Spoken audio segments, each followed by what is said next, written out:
The bitter December wind of 1776 cut through George Washington's threadbare coat as he stood on the Pennsylvania bank of the Delaware River, watching his army slowly disintegrate before his eyes. What had begun 8 months earlier as a bold declaration of independence now seemed little more than a fever dream of idealistic fools. The Continental Army, once numbering in the tens of thousands, had dwindled to fewer than 3,000 men, many barefoot, most hungry, all demoralized by an unending string of defeats. Thomas Paine's words echoed in Washington's mind. These are the times that try men's souls. Indeed, they were being tried, and many were found wanting. Enlistments would expire at midnight on December 3rd or 1st, just days away, and Washington knew that come New Year's Day, he might find himself commanding an army of ghosts. The British, under General William Howe, had methodically driven the Americans from New York across New Jersey, and now threatened Philadelphia itself. The revolution that had sparked such hope at Lexington and Concord seemed destined to sputter out. In the frozen mud of a Pennsylvania winter, Loyalists throughout the colonies were taking heart, believing that King George III's prediction of a swift end to this colonial tantrum would soon prove prophetic. Colonel Alexander Hamilton, barely 21, but already one of Washington's most trusted aides, approached with dispatches. His usually confident demeanor was shadowed with concern. "Sir, we've received word from Congress. They have fled Philadelphia for Baltimore. Some members are speaking openly of accommodation with the Crown." Washington's jaw tightened. Accommodation, a diplomatic word for surrender. He had seen the fear in the eyes of the Continental Congress, the way they flinched at each report of British advances. The political will that had driven the Declaration of Independence was crumbling as surely as his army, but across the river in Trenton, Colonel Johann Rall commanded a garrison of Hessian mercenaries, foreigners fighting for British coin. These professional soldiers, veterans of European wars, had settled into winter quarters with the comfortable assumption that no army would dare march in such weather. Their very presence was an insult. Foreign troops occupying American soil while American patriots froze in exile. As Washington studied the ice-choked Delaware, a desperate plan began to form.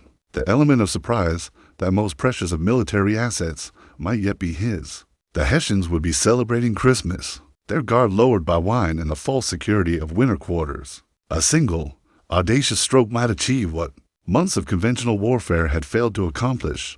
Captain William Washington, the general's cousin, stood nearby, his breath forming clouds in the frigid air. "The men are asking when we'll move into winter quarters, General. They're saying, the campaign season is over, is it?" Washington replied, his gray eyes fixed on the distant lights of Trenton. "Perhaps our enemies believe so. Perhaps that belief might serve us well." The wind picked up, sending snowflakes swirling around the small group of officers. In that moment, Washington made a decision that would either save the revolution or destroy what remained of it. There would be no winter quarters, no retreat into comfortable hibernation. Instead, there would be one last gamble, one final throw of the dice in a game where the stakes were nothing less than the birth of a nation. The die, as Caesar had once said, would be cast. Christmas night, 1776, brought a howling nor'easter that turned the Delaware River into a treacherous cauldron of ice and fury. Most sensible commanders would have postponed such a venture, but Washington knew that sensible commanders rarely won desperate wars. The storm that made their crossing perilous would also provide perfect cover for their approach to Trenton. Colonel John Glover's Marblehead mariners, weathered fishermen from Massachusetts, took charge of the boats. These men knew water in all its moods, had wrestled with storms off the Grand Banks, and approached the Delaware with professional competence. Their Durham boats, normally used for hauling iron ore, were pressed into service as instruments of revolution. "Keep the powder dry," Washington ordered as the first boat pushed off. The sleet struck his face like needles, but he remained standing in the prow, a tall figure wrapped in his blue cloak. His presence steadied the men, many of whom could barely see their hands in front of their faces. Private John Greenwood, an 18-year-old fifer from Massachusetts, later described the crossing in terms that would echo through history.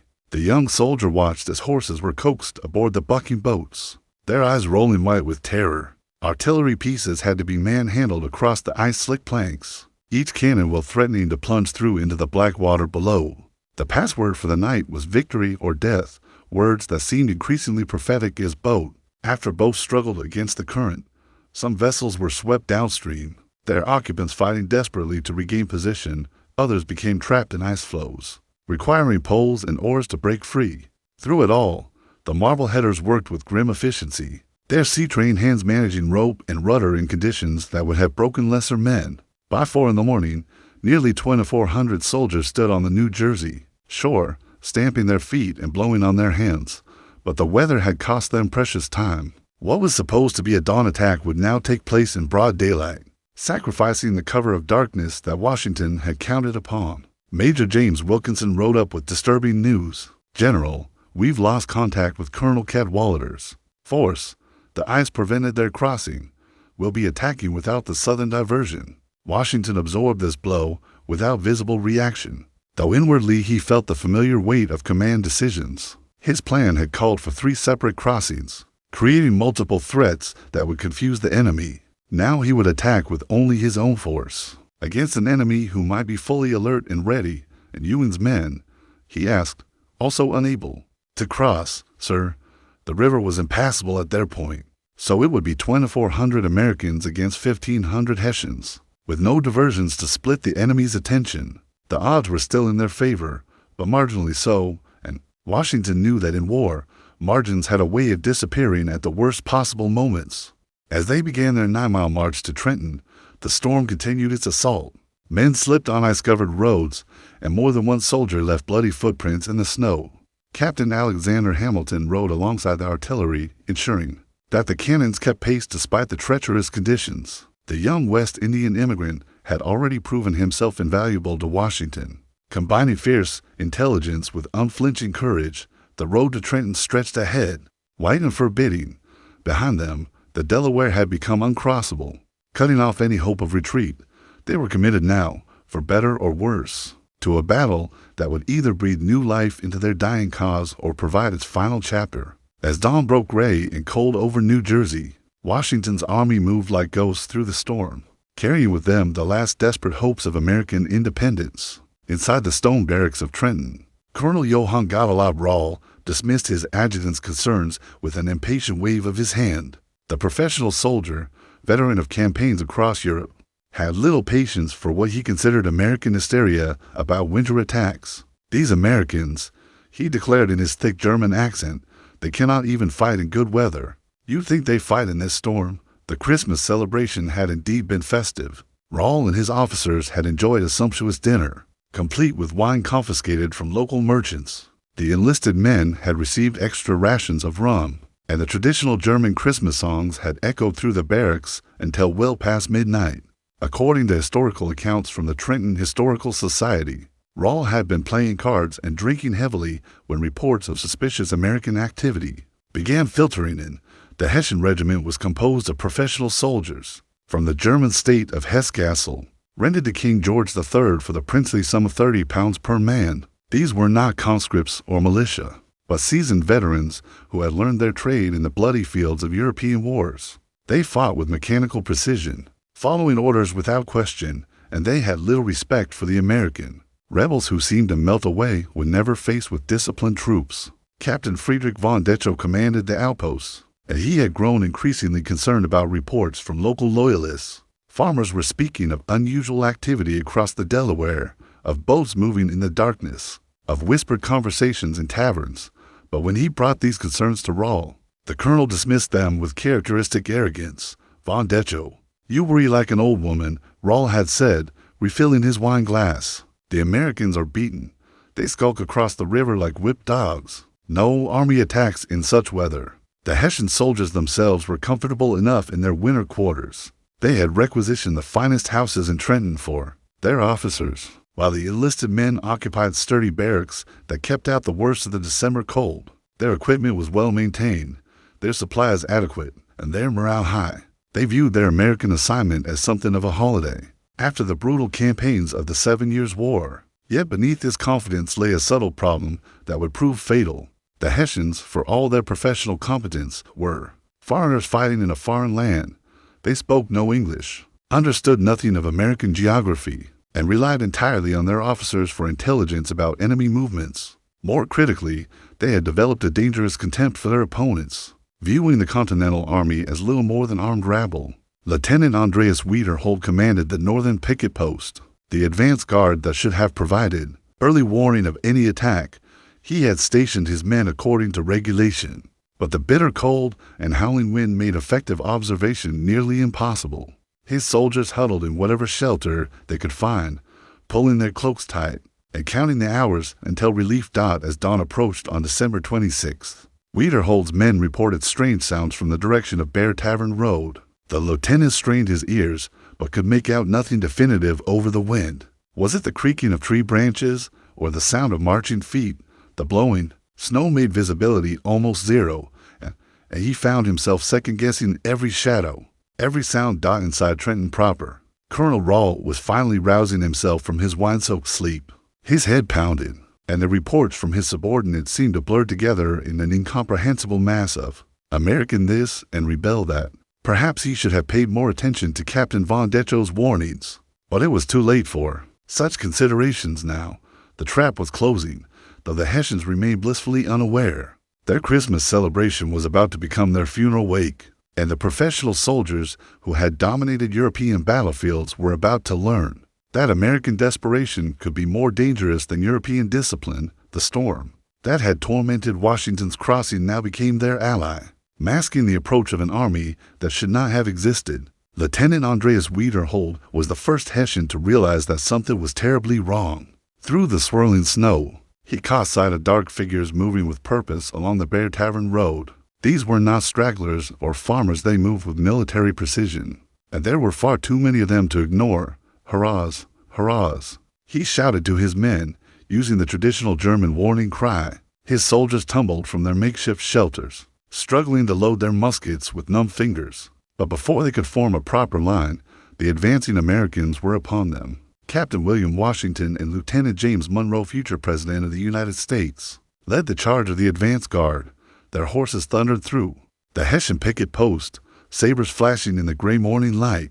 Monroe took a ball in the shoulder, but stayed mounted, pressing forward with the fierce determination that characterized Washington's entire force. The sound of gunfire shattered the morning calm, sending alarm bells ringing throughout Trenton. In his quarters, Colonel Rahl struggled to clear his wine-fogged head as his adjutant burst through the door with news that seemed impossible. Herr Oberst, the Americans, they are attacking. Attacking? Rahl's voice was thick with sleep and alcohol. In this weather, impossible. But the sustained musket fire from the north end of town made denial futile. Whatever his personal feelings about American military capabilities, Rahl was a professional soldier, and he responded with trained instincts. Sound the alarm. Form the regiments. Throughout Trenton, Hessian soldiers poured from their quarters, many only half-dressed, all confused by the sudden transition from peaceful Christmas morning to active combat. The professional training that had served them so well in European wars now worked against them. They attempted to form traditional, linear formations in the narrow streets, making themselves perfect targets for American marksmen firing from houses and alleys. General Washington himself rode at the head of the main column, his imposing figure unmistakable even through the storm. He had divided his force into two wings. General Nathanael Greene would attack from the north, while General John Sullivan would strike from the west. The plan was simple: surround the town and prevent any organized Hessian retreat. Captain Alexander Hamilton's battery of artillery, commanded by the young captain himself, unlimbered at the head of King Street and began firing directly down the main thoroughfare. The psychological effect was devastating. European soldiers were accustomed to artillery being positioned on distant hills, not firing point blank into city streets. The boom of cannon echoed off the buildings, creating a thunderous cacophony that shattered Hessian morale. Secure those guns, Colonel Rahl ordered his men, finally beginning to grasp the magnitude of the disaster. His Hessian grenadiers, elite troop who had never known defeat, charged Hamilton's position with bayonets fixed, but American marksmen, positioned in houses along the street, picked them off with deadly accuracy. The European tactic of massed frontal assault was suicidal in the confined space of an American town. Private John Greenwood, the young fifer who had endured the river crossing, found himself in the thick of the fighting. Years later, he would write that the battle was unlike anything he had imagined, not the orderly clash of armies in open fields, but a chaotic street fight where death could come from any window, any doorway. The Hessians, despite their confusion, fought with professional courage. Captain von Decho attempted to organize a counterattack, leading his men toward the American guns, but concentrated musket fire from concealed positions cut down his formation. Before it could build momentum, the captain himself fell mortally wounded. Another victim of the revolution's desperate gamble, Colonel Rahl, mounted on his horse and trying desperately to rally his scattered forces, made a conspicuous target. American marksmen, many of them hunters and frontiersmen with superb shooting skills, began concentrating their fire on the Hessian commander.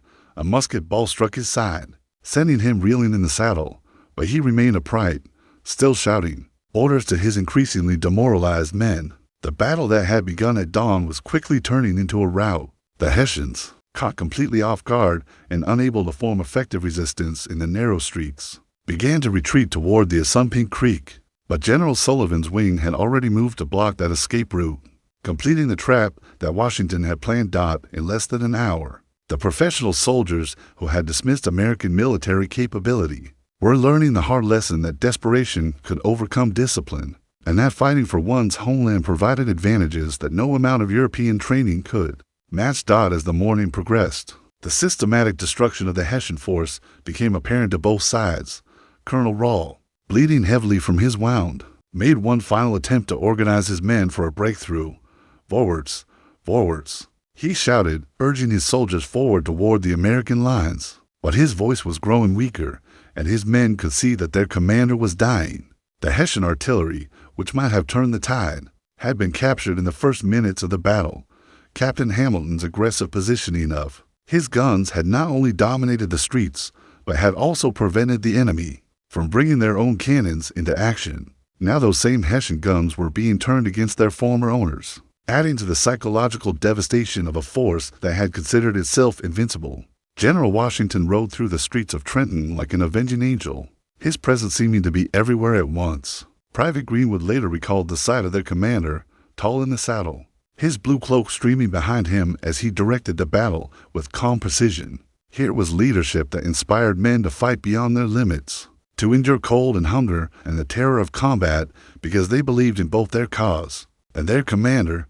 The American soldiers, many of whom had been ready to desert just days before, fought with a ferocity that surprised even themselves. They had crossed an ice-choked river in a howling storm, marched 9 miles through snow and sleet, and now they were actually winning against professional European troops. The psychological transformation was as important as the tactical victory. Captain von Decho, mortally wounded and knowing that death was near, managed to gasp out final orders to his remaining officers. Save what you can.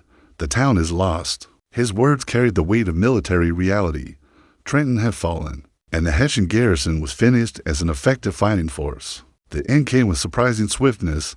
Major Johann Ewald, commanding the Hessian light infantry, attempted to organize a fighting withdrawal across the Assunpink Creek, but Sullivan's men were already in position, and the creek itself was swollen with ice and debris, making it nearly impassable.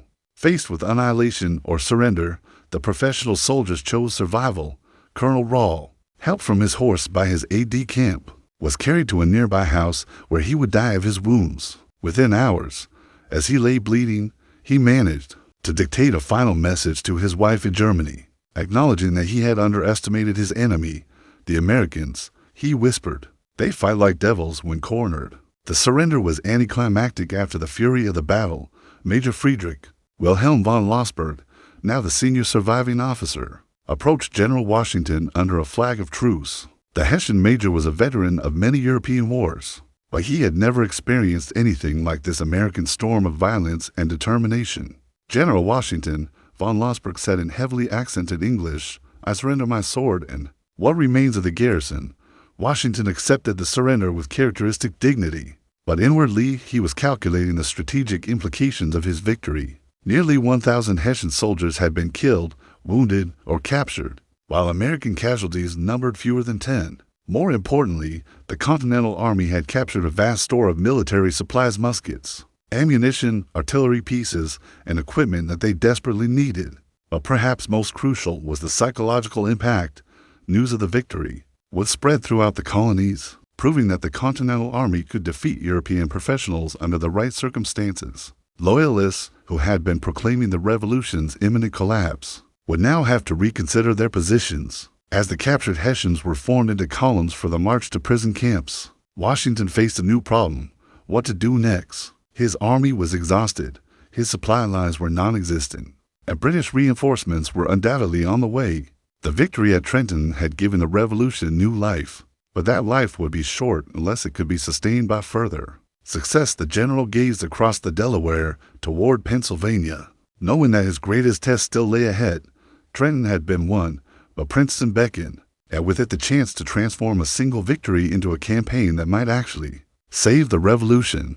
The euphoria of victory at Trenton was tempered by the harsh realities of 18th century warfare. Washington's army, though triumphant, remained desperately short of supplies, and the enlistments of many soldiers would expire in just 5 days. The general faced the commander's most difficult decision: consolidate his gains, or risk everything on another gamble. British General Lord Charles Cornwallis, recalled from his planned departure to England, was assembling a force of 8,000 veteran troops to crush Washington's army once and for all. The stakes could not have been higher if the Continental Army was destroyed now. In the flush of its first significant victory, the revolution would die with it. On December 30th, Washington made a decision that would have been unthinkable to most military commanders. Instead of retreating across the Delaware with his prizes, he chose to remain in New Jersey and seek another battle. But first, he had to convince his soldiers to extend their enlistments beyond their contractual obligations. Standing before his assembled troops in the bitter cold, Washington made a personal appeal that would become legendary. "My brave fellows," he began, his breath forming clouds in the frigid air, "you have done all I asked you to do, and more than could be reasonably expected. But your country is at stake, your wives, your houses, all that you hold dear." He offered a bounty of $10, a considerable sum for common soldiers, to any man who would extend his enlistment for 6 weeks. But more than money, his words carried the weight of shared sacrifice and common purpose. These men had crossed the Delaware with him, had fought beside him in the streets of Trenton, and they knew that their commander shared their hardships. The response was not immediate. Soldiers huddled in groups, discussing the proposal in low voices. Many had families waiting at home, farms that needed tending, businesses that required attention. But gradually, individuals began stepping forward, then entire companies. By the end of the day, most of the army had agreed to remain. Meanwhile, Cornwallis was approaching with overwhelming force. His army included the Guards Brigade, the Grenadiers, and other elite units of the British Army. These were not Hessian mercenaries caught off guard by an unexpected attack, but seasoned British regulars who had proven themselves in battles across Europe and America. On January 2nd, 1777, Cornwallis reached Trenton with the advance elements of his force. Washington had positioned his army along the Assunpink Creek, the same waterway that had trapped the Hessians just a week earlier. Now the Americans found themselves in a similar position, with their backs to a water obstacle and a superior enemy force approaching. The initial British assault was conducted with textbook precision. Cornwallis deployed his troops in traditional linear formations and advanced across the open ground toward the American positions. But Washington had learned from his enemy's mistakes. At Trenton, he positioned his men in houses, behind walls, and in other defensive positions that maximized their firepower while minimizing their exposure. The result was a series of bloody repulses that surprised the British commander.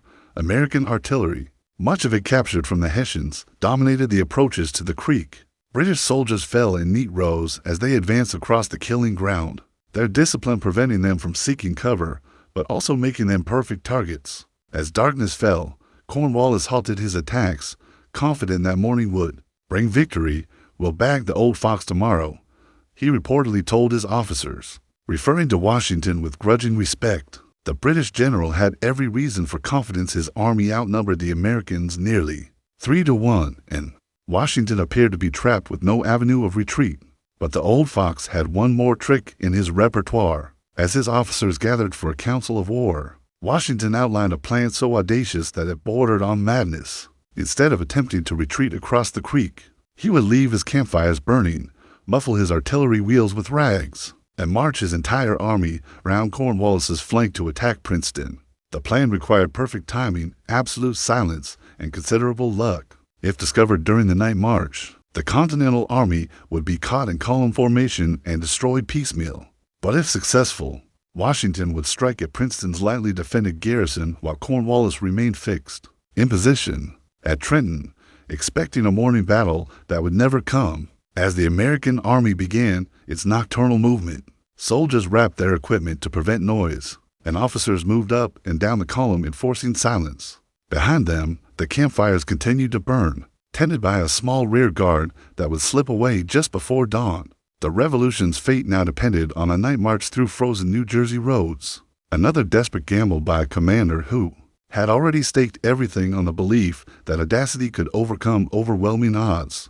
The night march to Princeton tested every lesson Washington's army had learned about endurance and discipline through the pre-dawn darkness of January 3, 1777. Nearly 5,000 American soldiers moved like ghosts along the Quaker Road, their footsteps muffled by fresh snow, their weapons wrapped to prevent the telltale clink of metal that might alert British patrols. Captain Alexander Hamilton rode alongside the artillery train, ensuring that the captured Hessian cannons kept pace despite wheels wrapped in cloth to muffle their sound. The young officer had emerged from Trenton as one of Washington's most trusted subordinates, his combination of intellectual brilliance and physical courage marking him for future greatness. As dawn broke, the American column approached Princeton from an unexpected direction. The British garrison, commanded by Lieutenant Colonel Charles Mawhood, consisted of experienced regulars from the 17th, 40th, and 55th Regiments of Foot. These were veteran troops, but they numbered fewer than 1,000 men and had no reason to expect an attack from an enemy supposedly trapped at Trenton. The first contact came when Mawhood's advance guard, marching to reinforce Cornwallis, encountered the American vanguard near the Quaker Meeting House. Captain John Fleming of the 1st Virginia Regiment was among the first to engage, his men opening fire from behind rail fences and stone walls that bordered the Princeton Road. The British response was immediate and professional. Mawhood deployed his men in linear formation and launched a bayonet charge that initially drove back the American advance guard. For a moment, it seemed that the Continental Army might suffer the same fate that had befallen so many colonial forces when faced with British steel.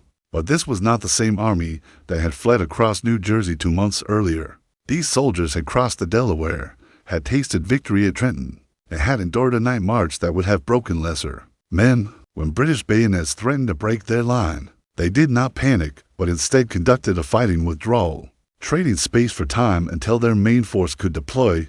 General Hugh Mercer, commanding the American vanguard, fell mortally, wounded while trying to rally his men against the British bayonet charge. The 56-year-old Scotsman, a physician-turned-soldier, had served with distinction throughout the war. As he lay dying, pierced by multiple bayonet wounds, he reportedly urged his men to press on toward Princeton. At this critical moment, Washington himself appeared on the battlefield, riding his white charger directly between the opposing forces. Accounts from the Princeton Battlefield State Park describe how the general exposed himself to fire from both sides, his commanding presence visible to every soldier on the field.